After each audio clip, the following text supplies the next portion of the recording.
the efforts and sacrifices of women in the struggle for liberation should never be forgotten.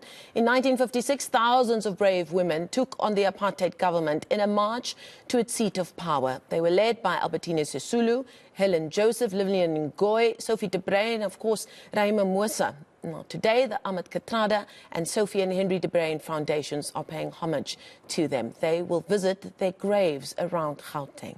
Manqoba Mchunu is with them now, and he joins us.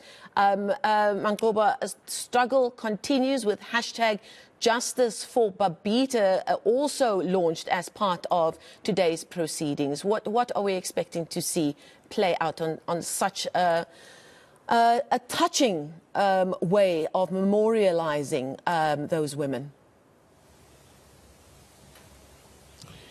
Well, certainly, and good morning to you, Marcel. We're expecting, of course, the annual commemoration of this particular event. It's held by the Ahmed Kathrada Foundation almost on a yearly basis, where they pay tribute to these leaders that led the March of 1956, the 5 women that stood firm in their fight against the apartheid laws. And, of course, 20,000 women descending on the Union buildings on the 9th of August in 1956, where they staged a protest against the past laws at that particular time. And we're at the gravesite of Lillian Ngoyi as well as Helen Joseph. This is where they will start the first leg of this commemoration, really paying tribute and homage to the self-sacrifice of those women, but also reflecting on the struggles of women of today. But let's get a sense from Nishan Balton, who is the Executive Director of the Ahmed Kathrada Foundation, on what this is all about. Nishan, thank you for your time. Let's just start by, the importance of all of this particular commemoration. You hold it each and every year. What is it that you're trying to relay with this particular commemoration? Ahmed Kathrada brought us here to firstly make sure that those of us who came after him knew where the key historical figures of our country are actually buried.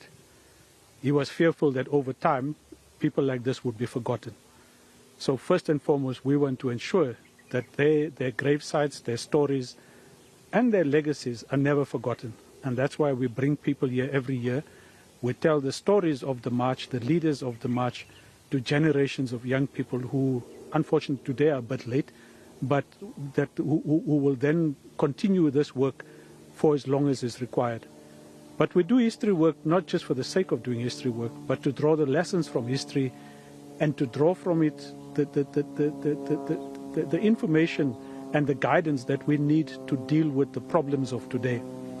And if you look at the role of women in 56 and the generations thereafter, up until the UDF 40 years ago as well, they were at the forefront of many of our struggles and many of the community struggles. And that's what we want to draw today, and hopefully through this, many other young people particularly need to draw the inspiration and the courage to take on the issues that face them today as well. Let's look at the women of today. Of course, they also face, various challenges. There are issues, social ills that affect the women of today. How important is it for women to also, look at their situation and the conditions that they're in and reflect on those, especially on Women's Month? And what is it that you want to highlight as far as those are concerned? Young people today, there's been a very important campaign around sanitary pads. Now that might seem like a non-issue for many, but what it does result in is many young women missing out on school at least a week every month. And that hampers their educational attainment. The rate of teenage rape in our schools is a national issue, it's a national concern. Although it's called teenage pregnancies, it's actually rape of young people, primarily by educators and others in our schooling system. Those are two very specific examples.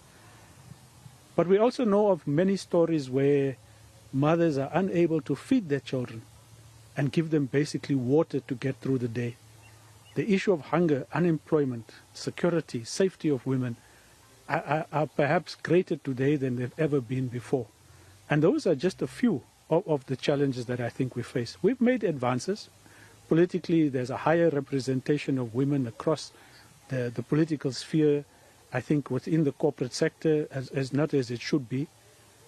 But then you take Banyana. I think is a reflection of the attitude towards equality of women that is I think represents the mindset shift that is required today in this country and perhaps across the world. I also see that part of your commemoration this year is around whistleblowers, and I see in particular Babika Durham. Tell us about the launch of that petition. The 23rd of August will mark the second death anniversary.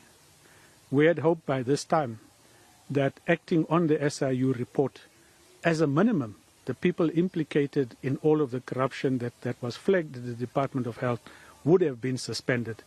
They are all in their jobs today. All of the companies that she had identified are still continuing to trade with the Department of Health and perhaps with other institutions of government. They have not been blacklisted. And what this simply says is that a whistleblower can do all that they can, but the authorities who need to be more decisive in their action will drag their feet. And I would guess, and I would hate to ask why, but if you look at the beneficiaries of those corruptions, they have political linkages, and perhaps that is their protection. We will commemorate her death on the 23rd. We would be asking the authorities to gather with us in the south of Johannesburg to come and answer why there has been this limited action. A case resumes tomorrow and in the court, and we hope that this time at least those who are there, the case won't be postponed, but will also help us to identify who paid them to do the work that they did. Okay, thank you very much, Nishan Bolton from the Ahmed Kathrada Foundation, just giving us a sense of what today is all about. And of course, it's all about remembering the strides of women and celebrating some of the successes, but also reflecting on the challenges that women are facing in the modern day. Thank you so much for that, Manqoba Mchunu. Very important conversation there.